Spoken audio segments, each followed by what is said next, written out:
And hello guys, once again, welcome back muli sa ating channel, Cluey TV. So panibagong araw at panibagong reaction video na naman tayo. Pero syempre, unang-una gusto lang natin magpasalamat sa inyong lahat, sa inyong walang sawang pagsuporta dito sa akin at sa ating buong Team Kalinga. Maraming salamat. And of course, sa ating mga OFW na walang ibang libangan kundi manood sa atin at sa serye ni Kalinga Prab. And sa buong Team Kalinga, maraming salamat po sa inyong lahat. So, yun na nga, meron tayong panibagong reaction video sa araw na to. Ito po yung part 82. So, alam ko guys, sobrang nag-i-enjoy po kayo doon. Especially nung nagbigay na ng message si Carla kay Papa Jones.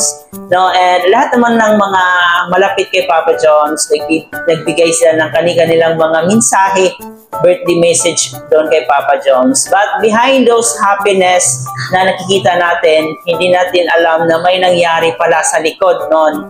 No, yun na nga po. Yung issue na doon is hindi nakapasok sila Kuya Bal doon sa mismong event. At meron pang issue doon na binawi pala, no, yung cake ni Papa Jones. So, nakakalungkot at the same time nakakahiya. No? Pero, yun na nga, may karapatan sila kasi sa kanila naman yon. Choice nila po yun na bawiin yung cake na yun. At kung napapansin nyo, nung una pa lang ng video, makikita nyo po yung cake na yun. Pero pag almost matapos na yung video, pinalitan na po yung cake doon. Hindi ako nagkakamali, palang kulay black na po yung cake na yon. So yan guys, panonoorin po natin ngayon. Bibigyan po natin ng reaction ang maiilang eksena doon sa birthday party ni Papa Jones. No? Ito po yung part 82. So mamaya panonoorin natin ulit. Pero bago ang lahat, baka gusto nyo ng ganitong klaseng reaction video, huwag kalimutan mag-subscribe sa ating channel at pakisama na rin ang notification bell para every time mag-upload po tayo, updated po kayo. At higit sa lahat, huwag kalimutan, palagi natin suportahan ang pinakaama ng Kalinga, si Kuya Bal Santos Matubang, Ate Edna Vlog, Kalinga Prab, at syempre si Jack Matubang. Suportahan po natin ang ating Keyboys, Kalinga Partners, mga charity vloggers sa Pilipinas na handang tumulong sa ating mga kababayang mahihirap. Suportahan natin silang lahat. So let's go guys, huwag na natin patagalin, papanoorin man natin itong mga iilang eksena sa part 82 ng Jomcar. Jomcar, minagabi mo ba si Carla para mas matagal pa ng suporta, tapos tayo mga ayaw kong mo lagi nag-iisa. You are very blessed. Very blessed. Napakabuti mong tao. Wala lang isa na ginagawa mo. You are blessed. You're being surrounded with this beautiful people. Wala lang bakit mo pa isa. Hindi ka pero responsibility. Gabi mo mga party mo, baka nakakar na. Gusto mo mga maging masaya si Jomcar sa birthday niya ngayon gusto. Tatanungin kita, ano yung bagay? Teka, masaya si Jomcar. Bakit naman maging na-special na birthday niya? Ano yung pwede yung gawin? Ano yung gusto? Ano yung gusto?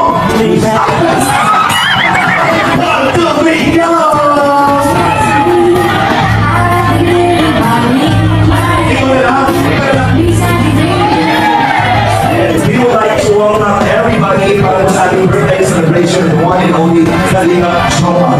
And of course, para po buksan ang gabi nito ng pagmamahal sa mga isa at para sa aking selebrasyon. Tawagin po natin, ladies and gentlemen, Manoli, Kalinga Prab.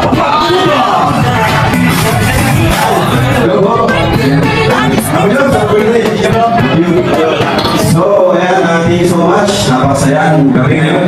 Kahit, madami po tayo, no? Ayan, thank you sa mga pumunta, sa mga sponsors na organize po ng birthday party para sa mahal namin si Papa Jones. Salamat po sa inyo kasi si Papa Jones mismo ayaw niya po dito, ayaw niya talaga. Kasi sabi niya, iiyak siya kasi hindi pa natin siya beneficiary. Pero sabi ko, okay lang yan kasi kumbaga, huwag na natin bigyan yung program na beneficiary. So ito po ay para po sa lahat po sa Jones.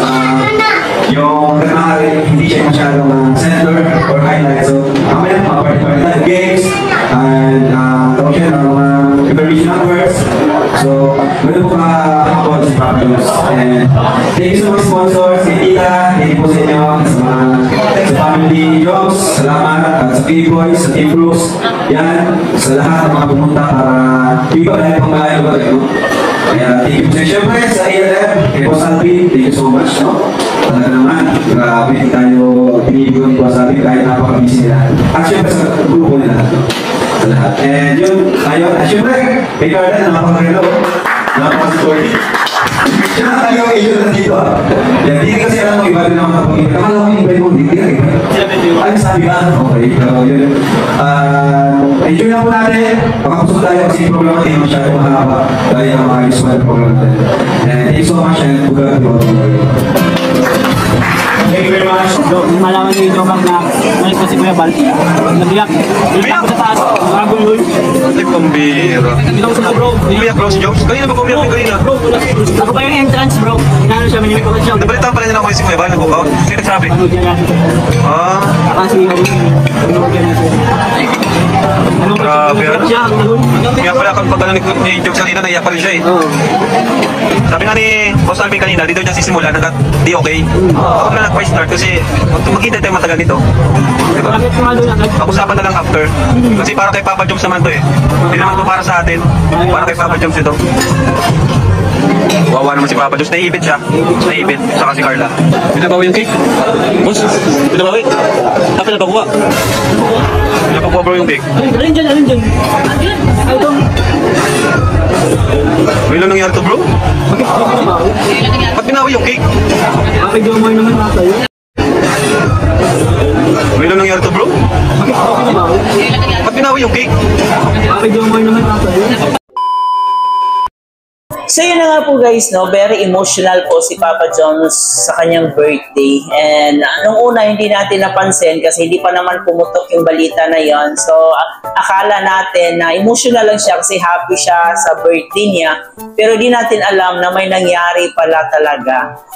Sobrang naiyak si Papa Jones kasi hindi naman niya talaga kagustuhan yon na hindi makapasok sila Kuya Bal at hindi rin niya kagustuhan yon na magkaganon.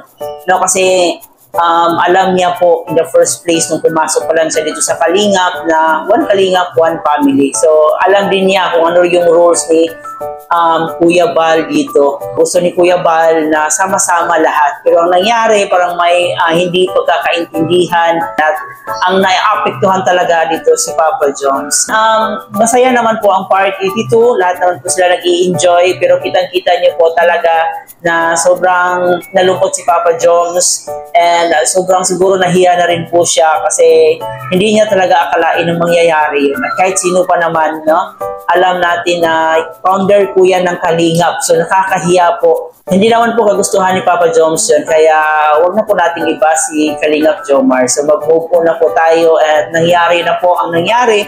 So hindi na natin mababalik yung mga oras na yon.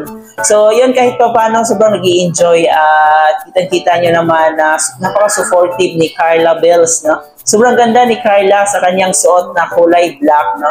Talagang same sila ni Papa Jones sa kulay black. At kitang-kita mo rin kay Carla na sobrang nalungkot din po siya para kay Papa Jones kasi nakita niya kung gaano talaga nasaktan at nahiya si Papa Jones. So ayan guys, sana'y magkaayos na. And wala na sanang ganitong mangyayari sa Kalingap kasi sabi ni Kalingap Prab, first time nangyayari ito sa Kalingap na hindi nakapasok sila Kuya Bal and of course binawian pa sila ng cake. So nakakahiya sa bisita nila, no? At syempre nakakahiya sa part nila Kuya Bal. Pero yun na nga, hindi rin natin talaga ini-expect na mangyayari yung isang bagay. So hindi nila expect talaga na ganito pala ang mangyayari.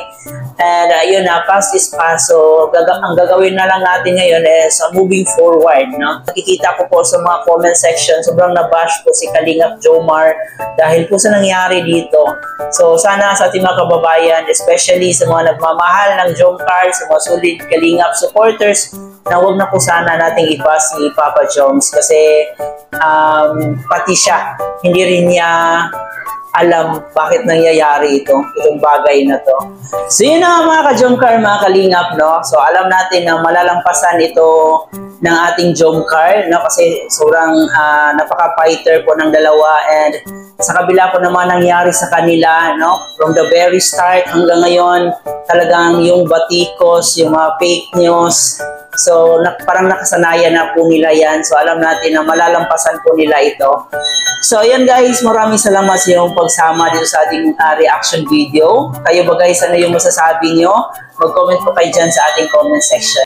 At kung nagustuhan nyo po guys, huwag kalimutan mag-like and share. And of course, mag-subscribe na rin po kayo. Muli po, ito nga po pala si Chloe TV. Marami pong salamat.